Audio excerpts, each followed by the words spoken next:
10 crores நான் வந்து ரிட்டையர்மெண்ட்டுக்கு முன்னாடி சேவ் பண்ணணும் அப்படின்னு. ஸோ ரிட்டையர்மெண்ட்டுக்கு பிளான் பண்ணுறாங்கன்னா ஃபஸ்ட்டு அவங்க ஒரு டேமை தெரிஞ்சுக்கணும். ஃபயர் அப்படின்னா என்னென்னா financial independent retired early. So அது 60 வயசுன்னு இல்லை. இப்போ 30 வயசு 35 வயசு பையன் நான் 45 வயசில் ஃபயர் கோலை அச்சீவ் பண்ணணும்னா இந்த கோல் நான் சொல்கிற ஸ்ட்ராட்டஜியை ஃபாலோ பண்ணலாம். ஸோ மந்த்லி இப்போ அவங்க யூஎஸில் இருக்காங்க, நம்ம இந்தியாவில் இருந்தாங்கன்னா மந்த்லி 1 lakh பண்ணணும். யூஎஸில் இருக்கிறனால $1000 நியர்பை $1000 to $1200 அவங்க மந்த்லி இப்போமே இன்வெஸ்ட் பண்ண ஆரம்பிக்கணும். ஸோ மந்த்லி 1 lakh பண்ணாங்கன்னா நெக்ஸ்ட்டு 18 இயர்ஸில் அவங்க வந்து 10 crore அச்சீவ் பண்ணிடலாம். அவங்க கோல் படி 10 crores அச்சீவ் பண்ணுறதுக்கு monthly SIP 1 lakh SIP amount பண்ணணும். 18 இயர்ஸ் பண்ணால் அந்த 10 crores கோலை அச்சீவ் பண்ணிடலாம். இல்லை அவருக்கு இன்னும் ஷார்ட் டைமில் பண்ணணும் அப்படின்னா ஃபஸ்ட்டு ஒரு லம்சம் மணி பார்க் பண்ணணும்.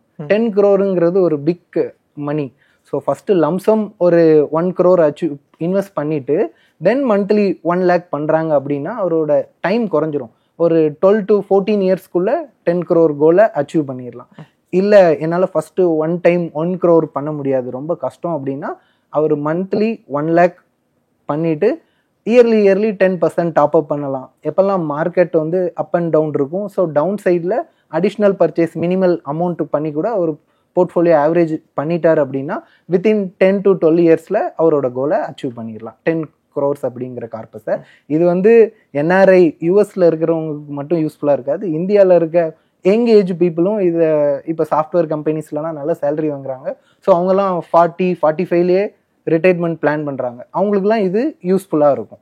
உங்களுக்கு பர்சனல் ஃபினான்ஸ் சம்மந்தமான என்ன பர்சனல் டவுட்ஸ் இருந்துச்சுனாலும் உங்களுடைய பெயர், உங்களுடைய வயது, நீங்கள் எவ்வளோ இன்வெஸ்ட் பண்ணணுன்ட்டு தயாராக இருக்கீங்க, அந்த அமௌண்ட், அதே மாதிரி எத்தனை வருஷத்துக்கு இன்வெஸ்ட் பண்ண தயாராக இருக்கீங்க, இந்த சுய விவரங்களை எல்லாம் ஒரு ஆடியோவை ரெக்கார்ட் பண்ணி அது கூட சேர்த்து உங்களுடைய கேள்விகளையும் ரெக்கார்ட் பண்ணி எங்களுக்கு அனுப்புனீங்கன்னா விகடன் லாபம் டீமும் சரி, அது ஒரு எக்ஸ்பர்ட் கிட்டையும் கலந்து பேசி அதற்கான பதில்களை உங்களுக்கு இந்த ஆஸ்க் லாபம் நிகழ்ச்சி மூலமா நம்ம எடுத்து சொல்ல போறோம். விகடன் குழும நிறுவனங்களில் ஒன்றான விகடன் வெல்த் பிரைவேட் லிமிடெட் லாபம் ஆம்பி பதிவு பெற்ற மியூச்சுவல் ஃபண்ட் விநியோக நிறுவனமாகும். ARN எண் 310095. மியூச்சுவல் ஃபண்ட் முதலீடுகள் சந்தை அபாயங்களுக்கு உட்பட்டவை. திட்டம் தொடர்பான அனைத்து ஆவணங்களையும் கவனமாக வாசிக்கவும்.